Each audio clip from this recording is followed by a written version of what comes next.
Good afternoon, everyone. Good afternoon. And how is everyone on this wondrous afternoon on the earthly plane? Good. Yes. Good. Staying in the channel, we create a group channel, and that is indeed why we come together, yes? Yes. Yes. Oh goodness, it is quite a journey, the journey of self-love, is it not? Yes. Humankind craves it and also declares it to be a crime. And that can be quite confusing, yes? What is the crime associated with self-love? That self might become too carried away with self? That self might not care. What was that? Oh, I was answering selfishness.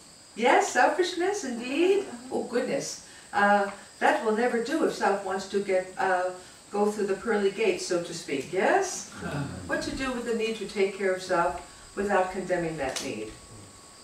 Humankind is, dare we say, truly afraid of itself, is it not?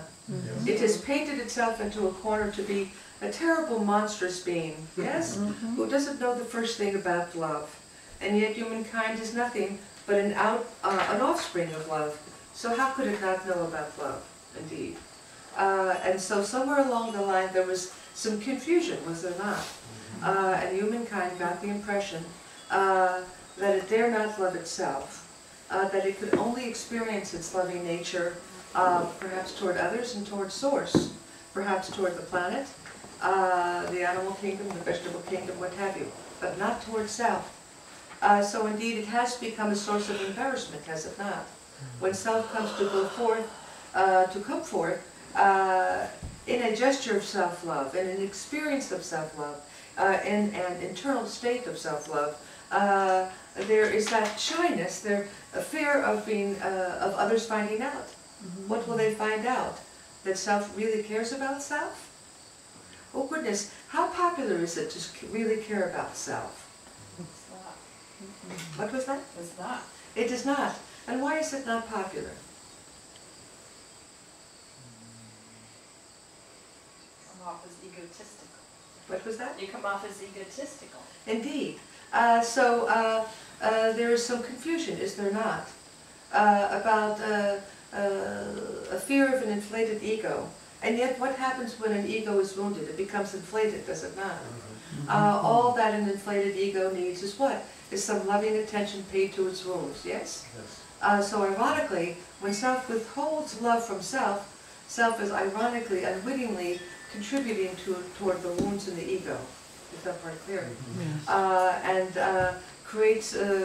sometimes creates the actual situation that self is trying to avoid. The situation of an ego trying to puff itself up in order to compensate for a feeling of unworthiness or valuelessness. Is that part clear for everyone? So shall we say, the road to true humility, the road to a cooperative ego that aligns itself with the higher self, is indeed the road of self-love. And yet humankind is afraid that if it goes down that road, somehow it will get carried away with itself.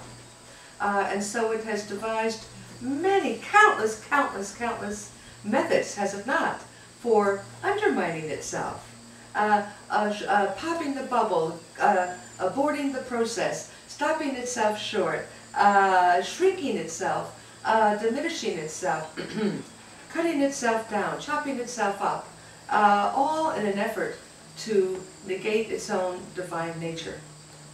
Is that part clear? Yes. No one here has participated in this activity? Oh goodness.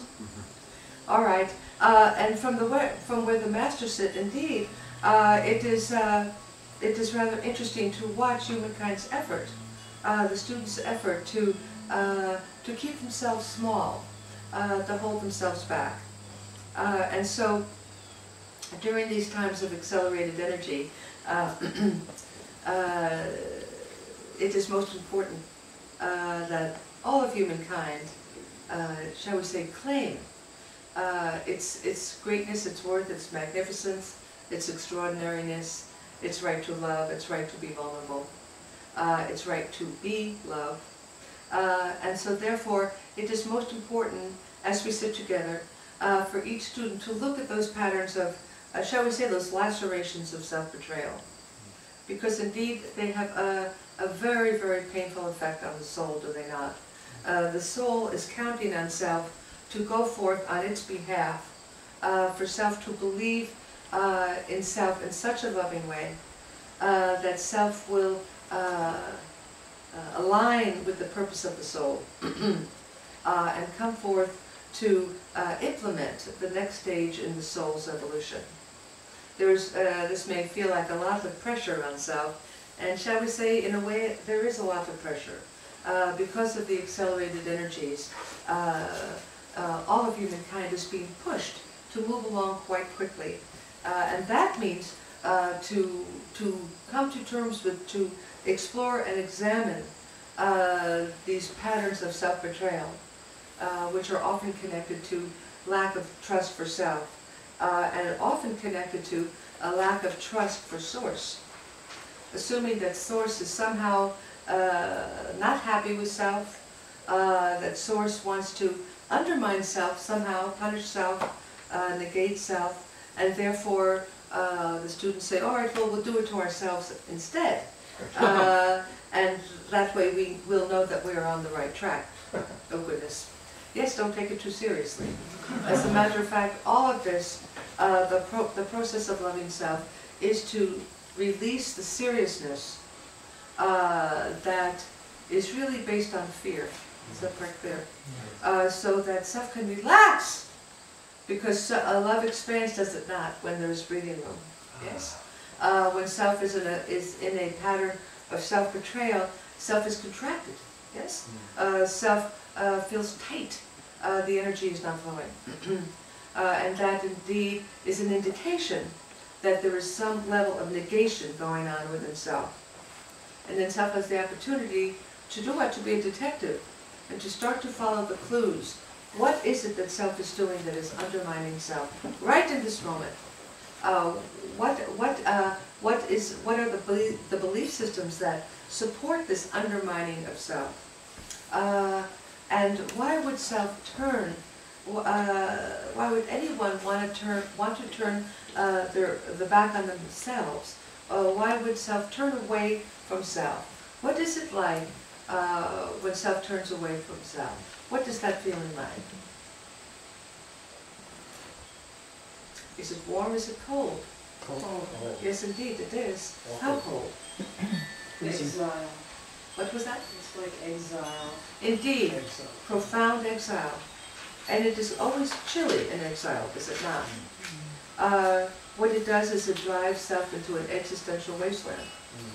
And even if self is surrounded by people and things and activities, etc., if this is going on internally, then indeed self is walking around with that pit of the existential wasteland going on within.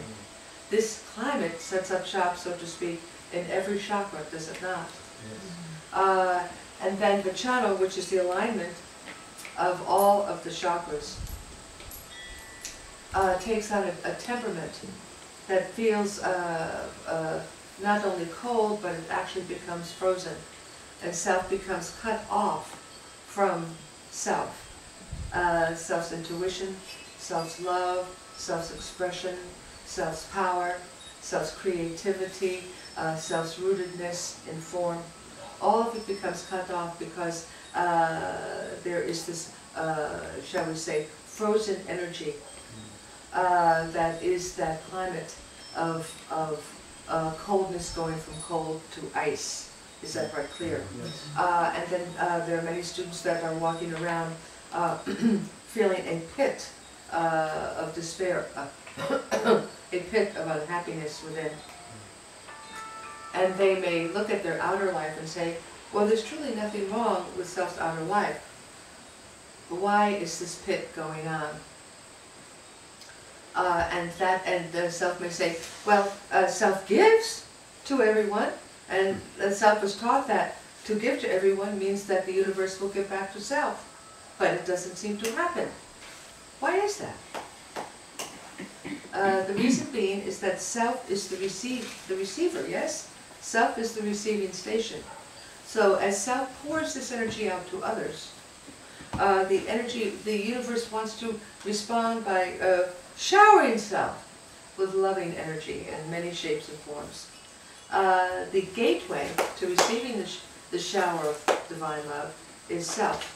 Yes? If self cannot find it within self to truly love self unconditionally, then the the receiving station is closed, is it not? And all of the bounty in the world cannot seem to be assimilated, so to speak, into self. And then self feels as if perhaps self is unworthy. And then self betrays self even more, yes?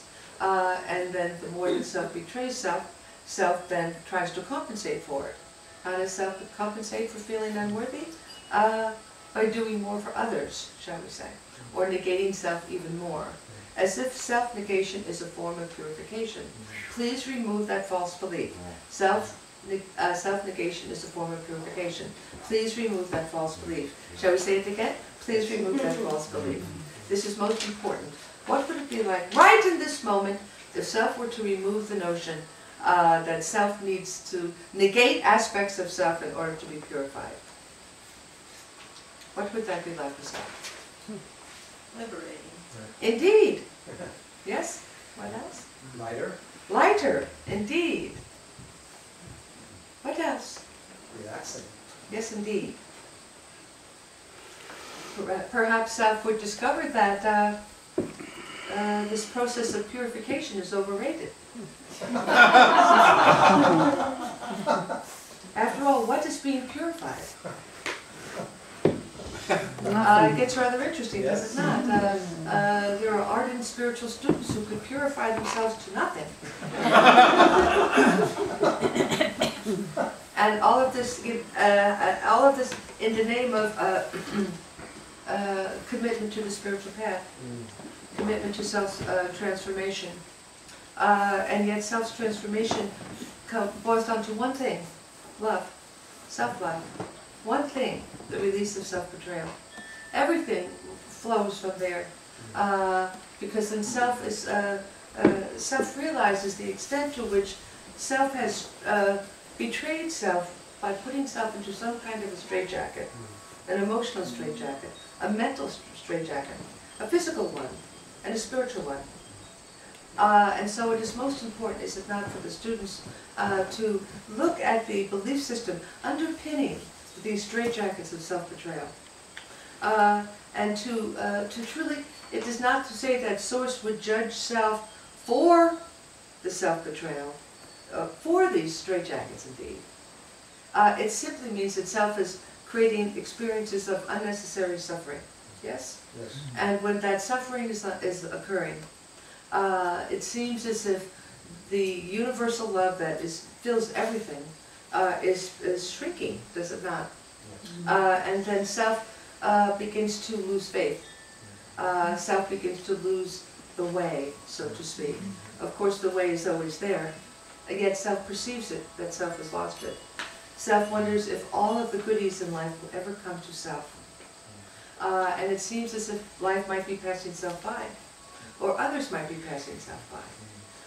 And indeed, of course, the bounty is right in front of self. And so it is most important in this moment to notice any areas inside in which self says no to self. The students may say, well, goodness knows, self has to say no if self wants to kill somebody, or rob a bank, so to speak, or what have you. And indeed, the Masters do not recommend that self do these activities.